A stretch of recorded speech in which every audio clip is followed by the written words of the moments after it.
Welcome, everyone, to Zero Day to Every Day. This is the podcast where we unravel the latest in cybersecurity, covering vulnerabilities, exploits, and the critical concepts behind them. Whether you're a seasoned pro or just getting started, we're here to make security accessible and actionable for everyone. I'm Jon Cassell, and I'm thrilled to be joined once again by my esteemed colleagues, Rocco Fiore and Blaise Fello. Thanks, John. Hello.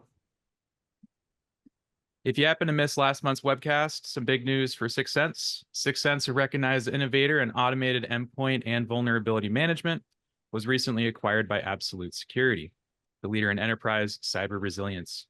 To quote Absolute CEO Christy Wyatt in September, with the addition of Syxsense, we can bring a comprehensive set of resilience capabilities to the market with cyber resilience reimagined. Customers can now fix defects and vulnerabilities before the OS runs or applications load, preventing issues from turning into incidences. So it's certainly a very exciting time for us and to broaden our capabilities and feature set to the heart of our audience. Moving on, it's of course been another interesting month full of freshly disclosed vulnerabilities and actively exploited issues and breaches. So let's jump into it. Blaise, one topic I know you had chosen was around a Mac vulnerability detected by Microsoft. Let's hear a little bit more. Yeah, Microsoft decided to put Apple's macOS in the spotlight this month with CVE 2024-44133, which they nicknamed HM Surf. This vulnerability allows attackers to bypass TCC protections, giving access to sensitive services like camera, microphone, location, downloads, directories, and others without prior consent. If you're unfamiliar, TCC stands for Transparency, Consent, and Control, which is a security framework in macOS to manage how apps access personal data. The vulnerability bypasses this framework by leveraging the TCC entitlement in Safari. Adload is a persistent piece of macOS malware that primarily functions as adware and is currently thought to be exploiting this vulnerability. There's hope, though. Apple has a security patch for Sequoia 15, which brings me to my next point. Sequoia is the latest build for macOS, and if you're still running older versions of macOS or any other OS type for that matter, you're going to be faced with these vulnerabilities that may have a patch but aren't applied to these outdated OSs. Now, I'll be putting Microsoft in the spotlight. Reports from earlier this month show a slow transition from Windows 10 to Windows 11 and not keeping pace with previous OS transitions. Guys, do you have any ballpark number of how many Windows 10 users are still out there? 90 million? I have no idea. 90 million is a pretty good guess. John, do you have any idea? I think much higher, significant market share, hundreds of millions. That's more accurate. So, according to StatCounter, there are still about 900 million Windows 10 users holding out. I'll applaud those who have already transitioned to Windows 11. But, guys, why do you think the people are more resistant to upgrading to Windows 11 this time? First, my 90 million was like the Price is Right one right? I like in it. terms of You had the right numbers, just need an extra zero. number game. Yeah, there you go. So I think it's still out there because it's not a glaring, blaring in your face problem yet, which unfortunately most IT teams that we work with and just out there are understaffed and relegated to only dealing with what is in your face, survival every day and trying to stay afloat. So, yeah. What do you think, Jon?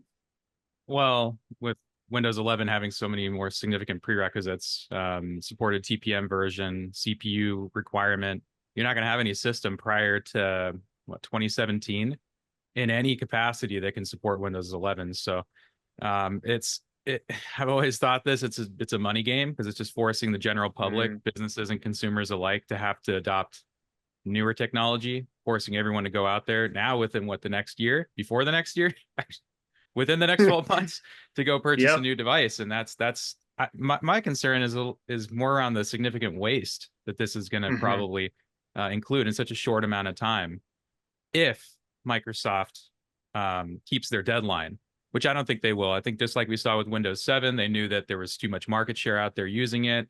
They had to extend. They extended it another 3 years. They did the same with server versions. So I think that's more likely going to happen, that they're just going to extend the date and make it pay to play. That'd be nice. You both hit on very accurate points. This isn't like a black or white issue. There's so many gray areas in terms of, moving forward with a big OS undertaking like this. Rocco, I think that's a perfectly valid observation, where if it's not something that is needed today, right now, I'm going to push it off till tomorrow. Tomorrow does come up really quickly, which is, I think, where this kind of this report based on previous adoptions is taking place, where things were a lot more smoother. Or maybe people just like Windows 10 and maybe they're frustrated with the need to update to Windows 11. As I do remember, Windows 10 was supposed to be the last Windows we'll ever need, and it's also supposed to be like unhackable, but here we are today with another version. Jon, you have another great point. Hardware and e-waste is going to be, I don't know if astronomical is the right word, but there's going to be a lot of it. Not all devices meet the requirements, and I think that's a huge difficulty for companies to overcome, especially when it comes to budgetary restraints and just the idea of moving to new users. Outside of just getting the hardware, now you have to train users who have never used Windows 11 before. But e-waste is a perfectly good example for what we do with the aftermath. Is Microsoft going to do any kind of, I don't know, trade in to maybe recycle it for customers, which I highly doubt, but it'd be nice to kind of see some of that kind of take place to kind of transition this process a lot easier. Yeah. What's interesting is this won't happen, but it's an interesting thought. If people have to trade in their hardware for new hardware just to upgrade to Windows 11, what's stopping them from just getting a MacBook? Mm-hmm.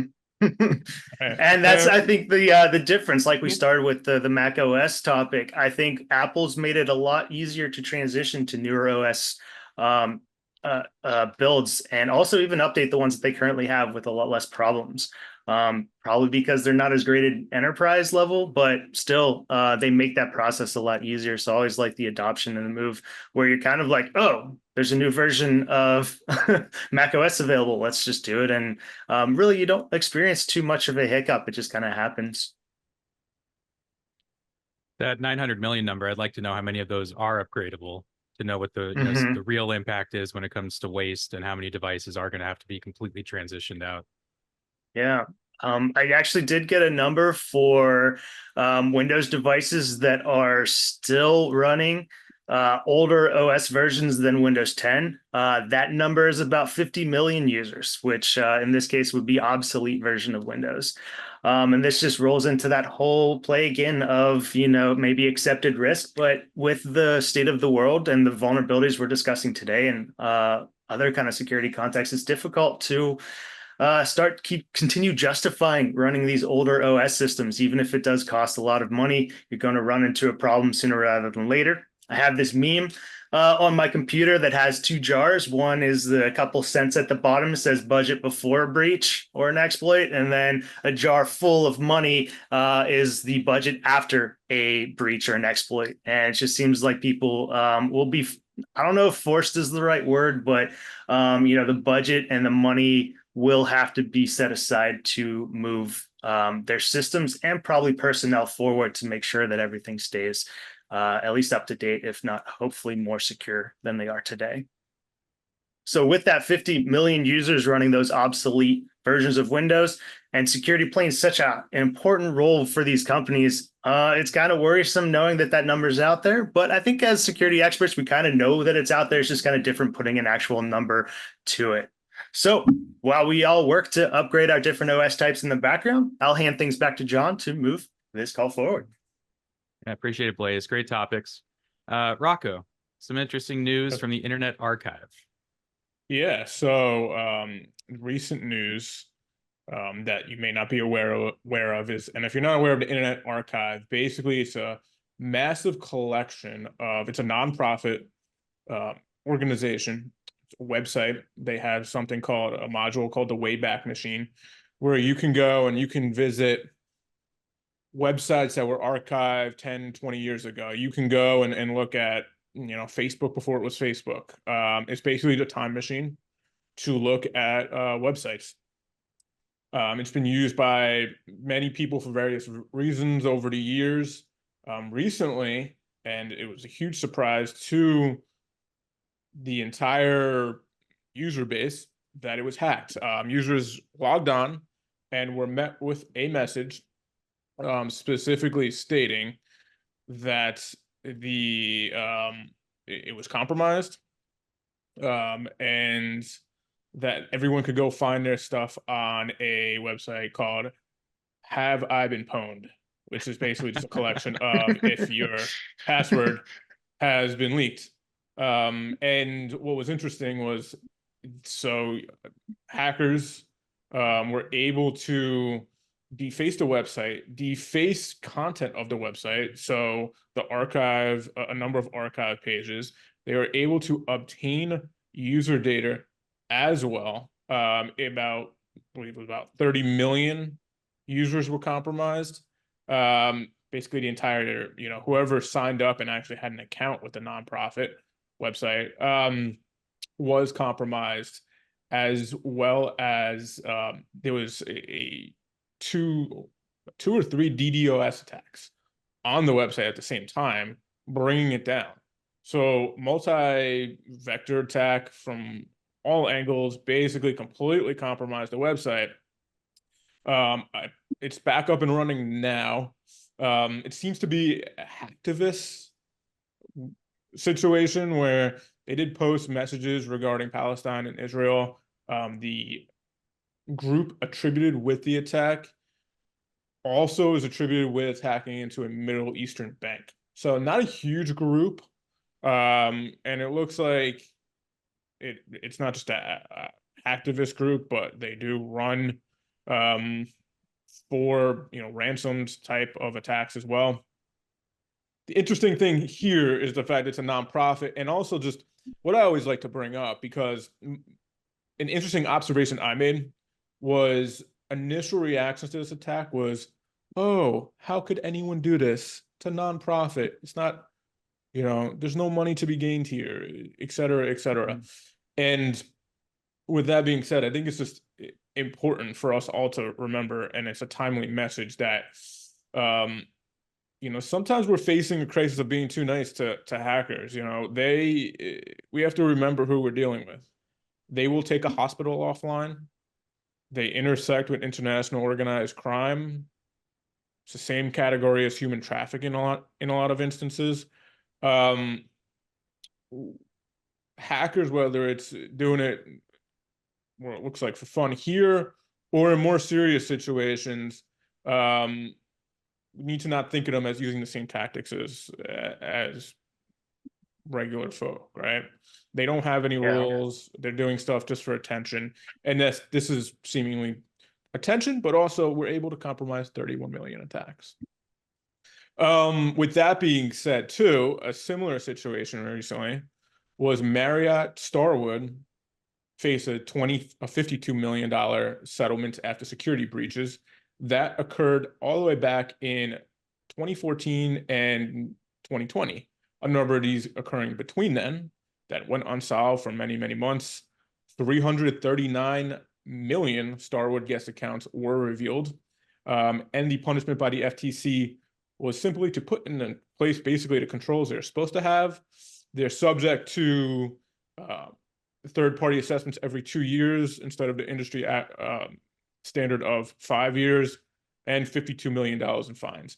So it's seemingly a slap on the wrist for a for-profit company, and a big compromise for a nonprofit company.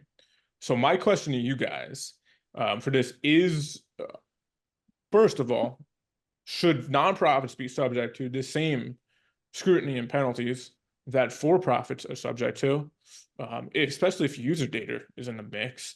And then also, how stringent should those controls be for companies? Do you think Marriott and Starwood, $52 million for them? It should What is it? probably be, standardized definitely in some way. When you're dealing with user data, there are frameworks and compliance you should have to achieve to, not only just reach those uh, uh, that compliance level, but also just so that you can operate in the world that we are today.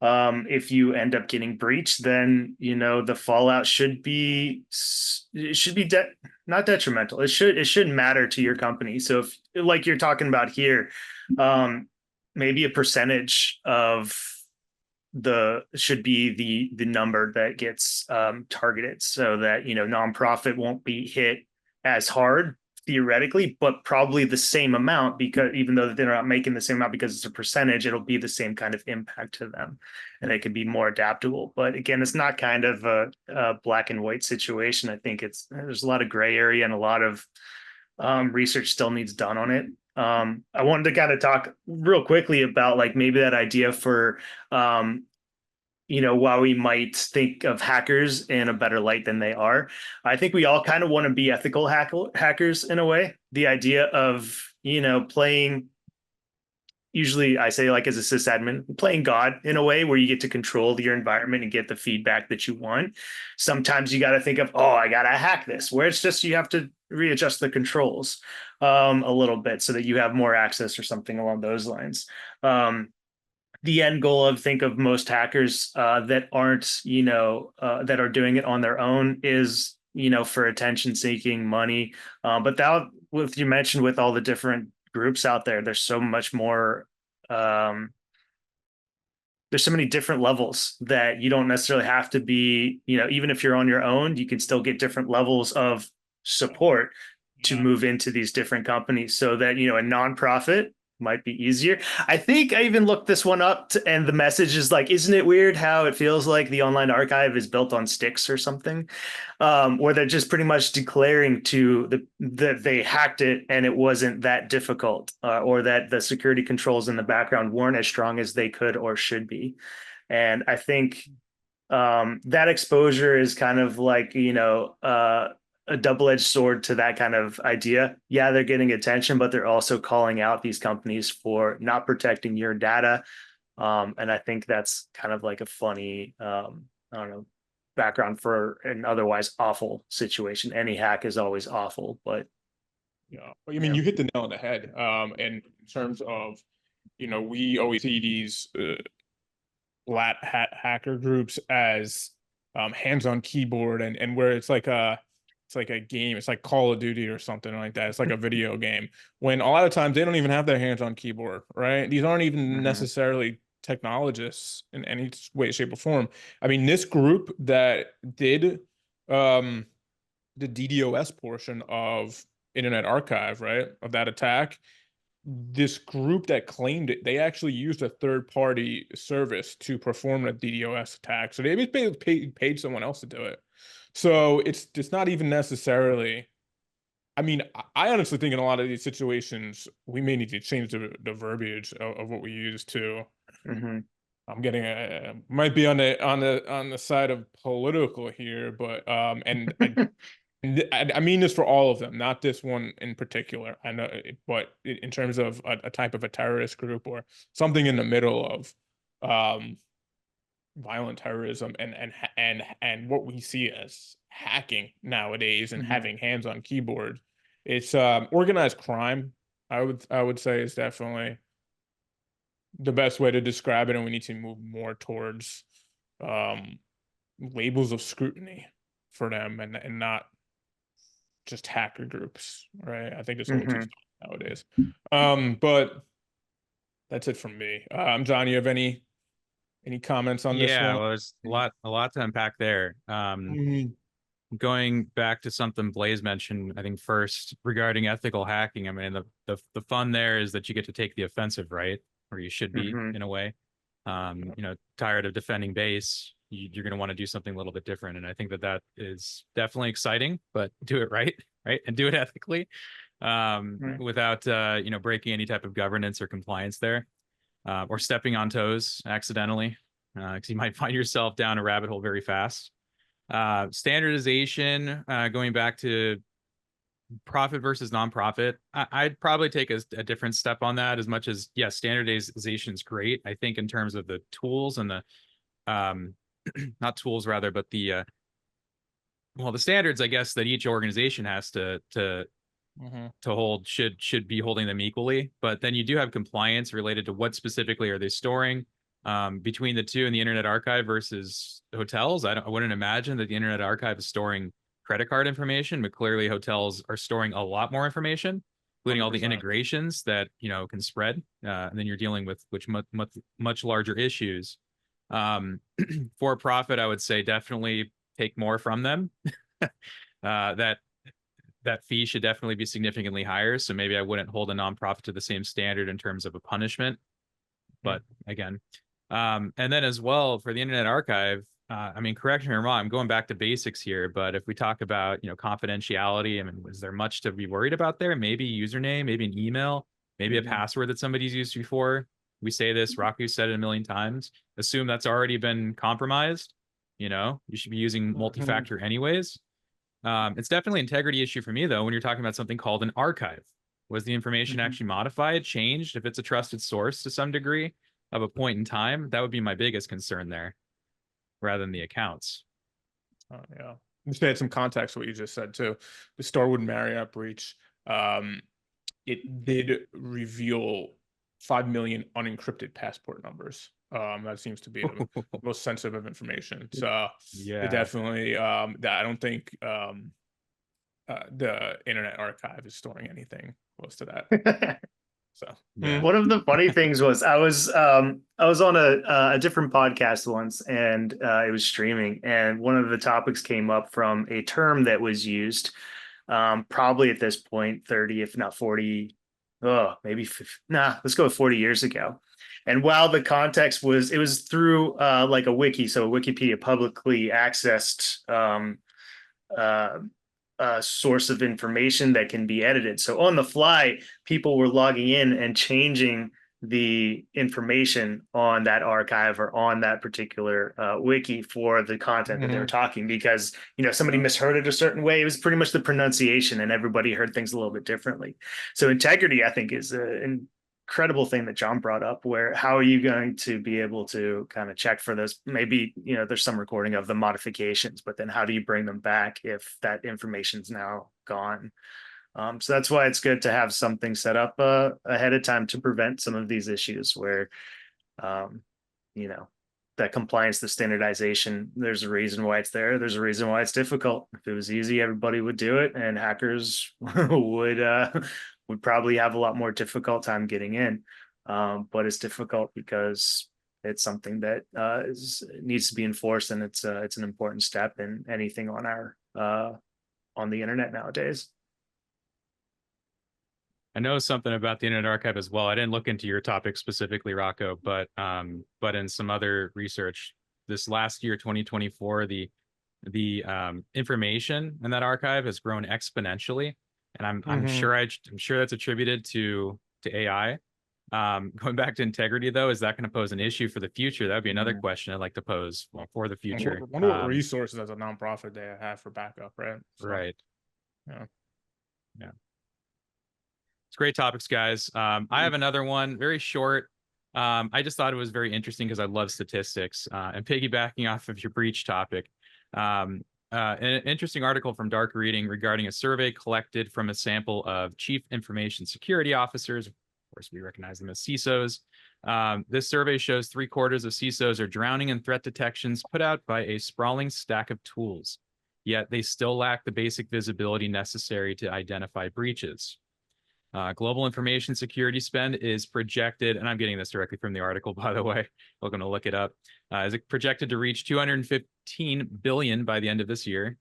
But a new survey of CISOs shows that all that cash might not actually have bought the peace of mind that they hoped for, where in fact 44% of CISOs across the globe reported missing a data breach in the past 12 months with existing tools. The top blind spot identified in the survey of 234, so it wasn't a significant number, but I think that's a decent sample. 234 global CISOs was hybrid cloud infrastructure and data in transit. which out of 8 of 10 of those surveyed by Gigamon, I might be getting that wrong, said it is a top concern. The report also added that data in motion is where 93% of malware is historically hidden, and overwhelmingly 84% of surveyed CISOs said getting visibility into the encrypted traffic was a top priority for this upcoming year. Before CISOs start spending money on new tools, though, they do plan to get the most out of what they already have. And this is another piece that I thought was interesting. When we talk about consolidation of tool sets, but then as well the need to have to go out to a point product, whereas nobody offers that particular solution. 3/4 of those CISOs reported being overwhelmed by the growing number of tools and their alerts. So to get a better handle on hybrid cloud data and infrastructure, for instance, 60% of CISOs said their top priority for 2025 will be to consolidate and optimize the tools that they already have. And I think that's interesting. And as well, we've seen even recently with Sophos acquiring, I might be getting their name wrong. Was it SecureWorks? Yes. Yeah. That was a significant number for almost nearly, almost $1 billion, was it? We're definitely seeing a lot of these acquisitions and building much more robust solutions too. Again, I chose the article because I love stats, and I definitely agree that many organizations are probably spending too much on a wide array of point products. I've heard all throughout the years, and I'm not saying it's a bad product at all, but historically it's only done one thing very well, and that's PDQ deploy. Now, of course, they got into the vulnerability space, which is great. Most are, of course. But historically, it's been pretty much just a content delivery tool. And to many, they're still using it for its original feature. It's good to see, of course, products branch out and do something new. But some of these point products, again, may not be as useful as maybe, say, another solution that's just another one of their features. For me, I think you guys may agree or not, I want less and less applications to manage. Operationally, it's a time suck, obviously. And then as well becomes very confusing because then you're dealing with a lot of data no matter what. You're managing your systems management solutions, basically.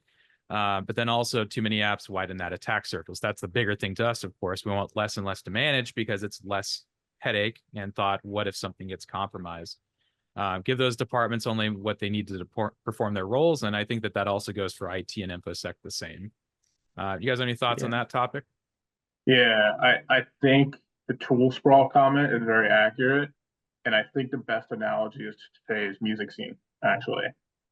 With tools, and because detection has changed so much, there are so many emerging tools all the time, right? Same thing with music nowadays. It's so easy to make and put music out that we have so many subpar songs out there, right? When it comes to tools as well, it's so easy to make one nowadays and put one out. We have a lot of subpar tools. It's not like the equivalent of an artist working on an album or a song for a year and putting it out, right? So I think, and we at Syxsense and Absolute especially have been around long enough, and we have the experience and the mature tool set that has been proven over time. I think that's important. New tools will emerge. AI is I think that the first thing that pops in anyone's mind for detection is AI is a cure for that, right? In a way, it will be to an extent help the process and just to scale detection.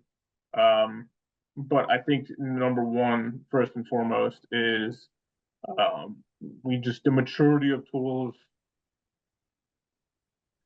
is progressing, needs to progress, and we need to focus on putting out real solutions rather than just fly-by-night tool sets. So it's my 2 cents. Blaise, any thoughts? Yeah, I think there's a lot again to unpack with that both of those statements. I think it's ironic that in order to get less tools, the tools that are there need more tools, and so there's just I think that's one of the things that why that sprawl is so vast and why AI is the buzzword right now. I think it's because that essentially when you get these tools in place, you're looking to get information from them and then be able to make actionable decisions. A human can only make so many decisions. We're finite beings in a way. AI can being mostly LLMs, different types of learning to generate these responses. They can take in this information and then make those responses on our behalf, which is both, great and dangerous, because obviously they're learning just like how we learn. We're going to make mistakes. They're going to make mistakes. And so ours are definitely more visible. Sometimes you don't necessarily know what AI is going to do. So I think that I don't know if you've ever, whenever the surfaces started to becoming a thing where you're like, oh, I can have a walking computer wherever I want to go.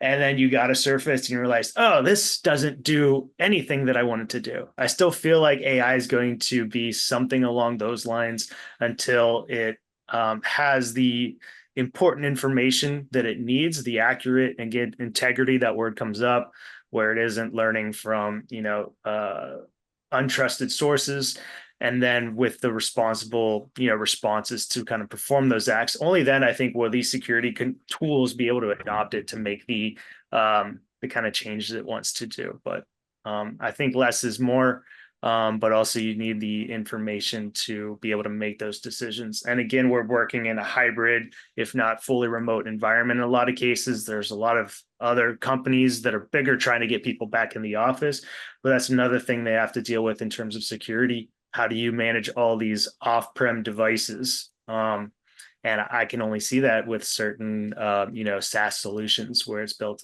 to record different types of information coming from those specific devices. So again, that's another, I'd say, gray area as we all learn to kind of figure out what works best for our own unique environments.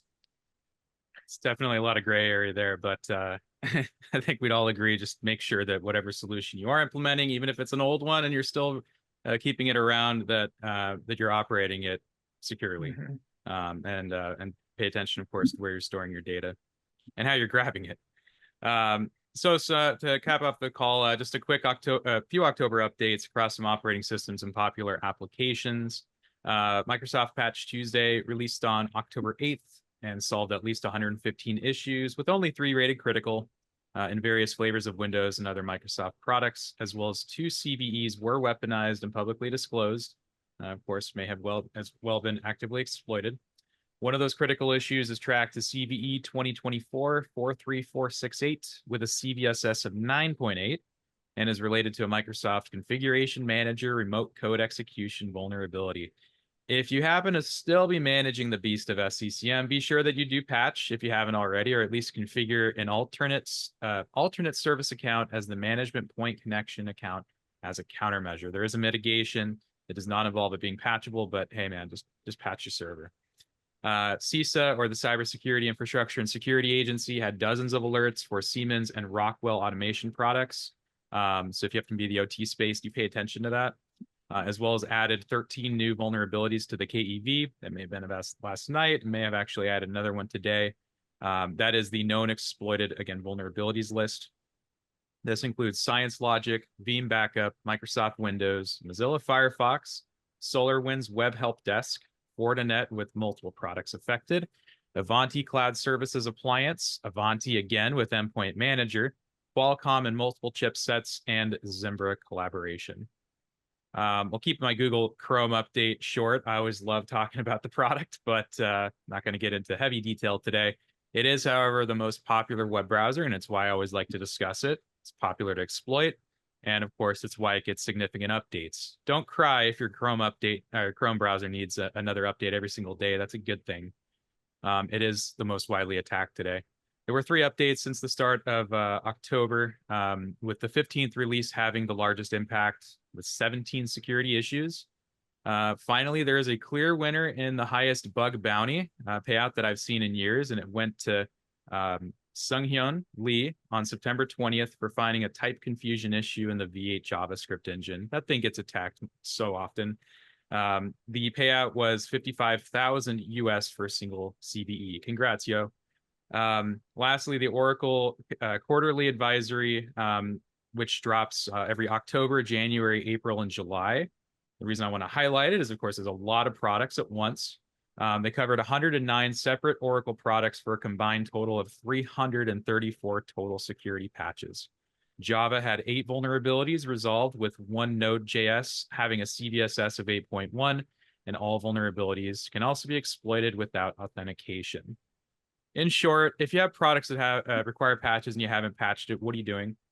Go patch your solutions. Thanks everyone for tuning in today. I hope this episode has been both informative and useful. Every day, the Syxsense team identifies, classifies, and pre-checks various patches and vulnerabilities that affect common endpoints and servers. To get a full listing of all the issues that may impact your environment, please visit our website at syxsense.com. Under resources, you'll find a link to our vulnerability database, where we don't just discuss the level of impact, but we provide detailed recommendations and resolutions for each issue. Additionally, I would like to highlight Absolute, a leader in endpoint resilience, known for their innovative security solutions. Their unique platform provides self-healing endpoint security, ensuring that mission-critical applications remain operational even after an attack. They specialize in giving organizations, we specialize, I should say, unparalleled visibility and control over their devices and data, making us a key player in enhancing endpoint protection. Sorry for the perspective difference there. Still getting used to some things. Before we before we go today, guys, any last minute comments? Oh, you're a great host, Jon. Yeah, thanks for the great conversation. Appreciate it, guys. And thanks for your time as well. For everyone else, if you have any questions, concerns, or suggestions, we would love to hear from you and in the comments below or by contacting a team member. Thank you for your time. Don't forget to like and subscribe if you enjoyed today's content to stay updated with us and, of course, the Syxsense and Absolute teams. Thank you.